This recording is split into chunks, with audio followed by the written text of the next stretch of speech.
নমস্কার বন্ধুরা, প্রিয়া kitchen and ব্লগে তোমাদের সবাইকে স্বাগত। আমি প্রিয়া চলে এসেছি আজকে তোমাদের সাথে একটা নতুন ভিডিও নিয়ে। তো বন্ধুরা, আজকে কিন্তু আমি তোমাদের সাথে লাউ শাক রেসিপি শেয়ার করব বিলের কাঁকড়া দিয়ে। তো দেখতেই পাচ্ছ বন্ধুরা, আমি কিন্তু লাউ শাকটাকে কালকে রাত্রে কেটে রেখেছিলাম, যেহেতু সকালবেলা টাইমটা খুবই কম থাকে। যেহেতু আমি একজন কলেজ স্টুডেন্ট, আমাকে সব কিছু সামলিয়ে ভিডিওটা করতে হয়, সেই জন্য আমি কালকে রাতে বসে লাউ শাকটাকে কেটে নিয়েছিলাম। তো এখন দেখতেই পাচ্ছ সেটাকে আমি খুব ভালোভাবে ধুয়ে পরিষ্কার করে নিয়েছি বন্ধুরা। তো এবার কড়াইতে আমি লাউ শাকটাকে দিয়ে একটু নুন দিয়ে ভাপিয়ে নেব। যেহেতু এটা বাড়ির লাউ শাক, সেহেতু এটা সেদ্ধ হতে বেশিক্ষণ টাইম লাগবে না।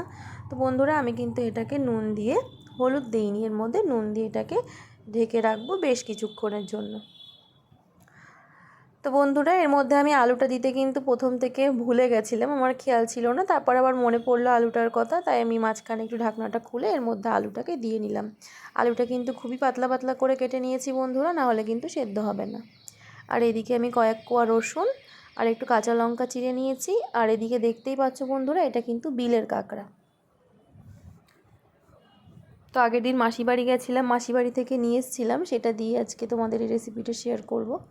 তো এদিকে আমার লাউ শাকটা সেদ্ধ হয়ে গেছে। তো আমি কিন্তু এর জলটাকে ঝরিয়ে নেব না, জল শুদ্ধ লাউ শাকটাকে আমি রেখে দেবো, না হলে কিন্তু এর গুণাগুণগুলো সব নষ্ট হয়ে যাবে।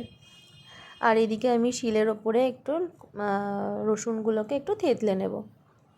তার জন্য রসুনগুলোকে আমি শিলের ওপর দিয়ে নিয়েছি। এবার একে একে এটাকে আমি থেতলেও নিয়েছি।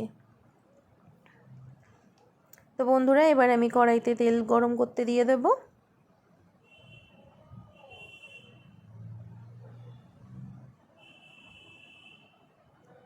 তো দেখতেই পাচ্ছ বন্ধুরা, আমার তেলটা কিন্তু গরম হয়ে গেছে। এতে আমি কিন্তু 3টে শুকনো লঙ্কা আর একটু কালো জিরে ফোড়ন দিয়ে নেব।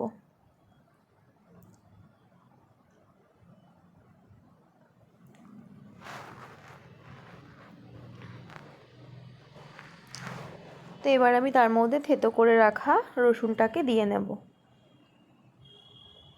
ফোড়নে কিন্তু রসুন দিলে ভীষণই সুন্দর একটা ভালো স্মেল বের হয়।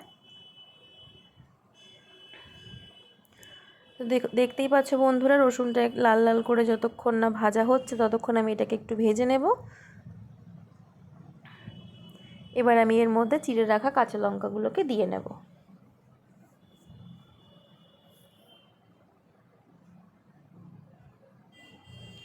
এবার আমি এর মধ্যে কাঁকড়াগুলোকে দিয়ে নেব। কাঁকড়াগুলোকে দিয়ে আমি এগুলোকে খুব ভালোভাবে ভেজে নেব। তো বন্ধুরা, এটা কিন্তু বিলের কাঁকড়া, বারবারই বলছি।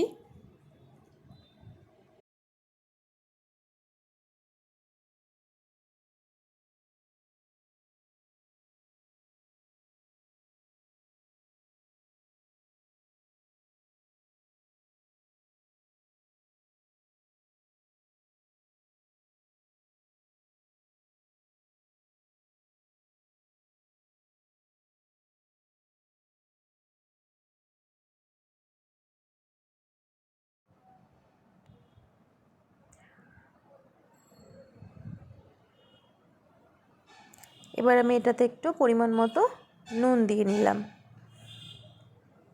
যেহেতু কাঁকড়াটাকে কিন্তু আমি আগে ভেজে নিইনি, সেহেতু কাঁকড়াটাকে কিন্তু আমি একটু ভালোভাবে ভেজে নিচ্ছি।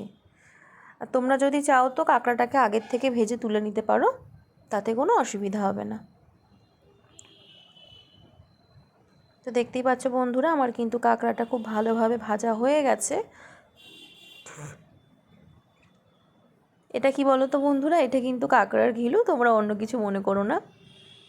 এটা একটু পরেই দিলাম, কারণ যেহেতু আমি কাঁকড়াটাকে অনেকক্ষণ ধরে ভেজেছি, তো ওটা প্রথম থেকে দিলে ওটা পুড়ে যেত। এবার আমি ভাপিয়ে নেওয়া লাউ শাকটাকে এর মধ্যে দিয়ে নিলাম।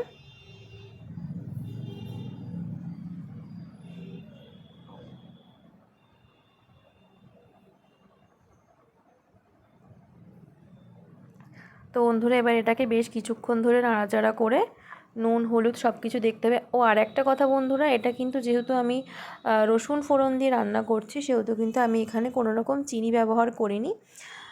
জানি অনেকেই শাকের মিষ্টি খেতে তোমরা পছন্দ করো। আমার বাড়িতে যেহেতু বাবা মায়ের সুগার আছে, সেক্ষেত্রে আমরা একটু মিষ্টিটা কমই খাই। তো তোমাদের যদি মনে হয় তো তোমরা সেক্ষেত্রে এখানে একটু মিষ্টি ব্যবহার করতে পারো।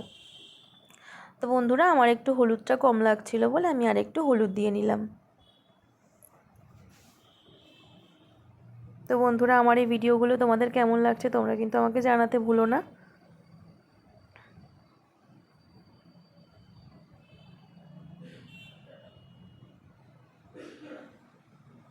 বেশ এটাকে আমার ভালো করে নাড়িয়ে নেওয়া হয়ে গেছে। এবার আমি বেশ কিছুক্ষণের জন্য একটু চাপা দিয়ে নেব। তো দেখতেই পাচ্ছ ঢাকনাটা খুলে নিলাম বন্ধুরা, আমার রান্নাটা কিন্তু প্রায় হয়ে গেছে। আলুগুলো খুব ভালো সেদ্ধ হয়ে গেছে, ডাঁটাটাও খুব ভালো সেদ্ধ হয়ে গেছে। আর একটু নাড়াচাড়া করে আমি এটাকে কিন্তু নামিয়ে নেব।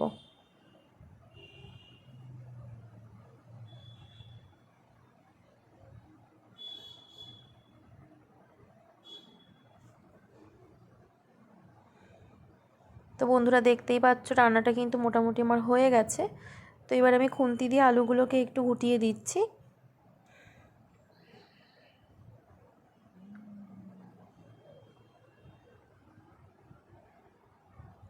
আমি একটু দেখে নিচ্ছিলাম বন্ধুরা যে নুন সব ঠিক আছে কি না। তো দেখলাম যে না না আমার রান্না ঠিকই আছে।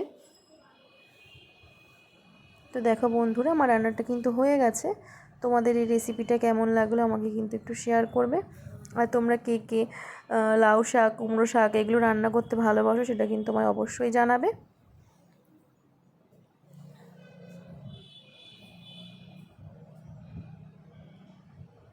তো বন্ধুরা দেখো আমার রান্নাটা কিন্তু হয়ে গেছে। এবার আমি মাকে বলছিলাম একটু টেস্ট করে দেখতে যে কেমন হয়েছে। মা সেটাই একটু টেস্ট করে দেখছিল যে রান্নাটা কেমন হয়েছে। তো তোমাদের